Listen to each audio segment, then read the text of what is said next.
తండ్రి ప్రేమ. అనుకోకుండా తన ఇంటికి వచ్చిన తండ్రిని చూసి కూతురు ఎంత సంతోషించిందో అంత కంగారు పడింది. దూరం నుంచి వచ్చిన తండ్రి భోజనం చేయకుండా ఎలా వెళ్తాడు? కానీ ఇంట్లో బియ్యం లేవు. డబ్బాలో నుంచి ఊడ్చి తీస్తే సోలెడు కూడా లేవు. తన అడుగంటిన సంసారం కన్న తండ్రి కంటపడ్డక తప్పేటులేదు. కూతురి ఆందోళన తండ్రి గమనించాడు.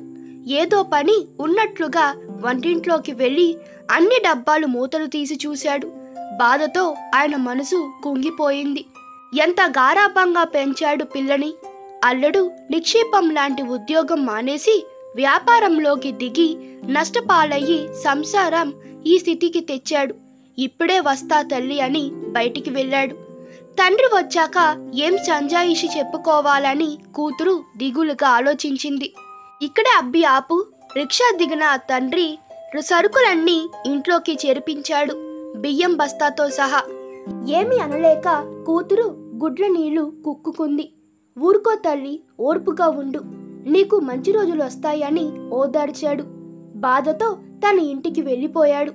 ఆయన అన్నట్లే జరిగింది. కొన్ని రోజులకి మంచి రోజులు వచ్చాయి.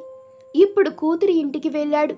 కూతురి ఇంటి నిండా దేనికి లోటు లేకుండా ఓ మూల బియ్యం బస్తాలు, వంటింట్లో నిండుగా సరుకులు. కన్న తండ్రి హృదయం, కడుపు రెండు నిండిపోయాయి. ఆయన కూతురి తృప్తి కోసం 4 మెతుకులు తిని లేచాడు. ఇంట్లో నుండి వెళ్ళేటప్పుడు 400 కూతురి చేతిలో పెడుతుంటే, ఎందుకు నాన్న, ఇప్పుడు మా పరిస్థితి బానే ఉంది అంది మొహమాటంగా. బాగాలేదని కాదమ్మా, నా సంతృప్తి కోసం ఇస్తున్నా, పండక్కి చీర కొనుక్కో అన్నాడు చెమ్మగిలిన కళ్ళు కూతురు చూడకుండా కండువాతో తుడుచుకుంటూ.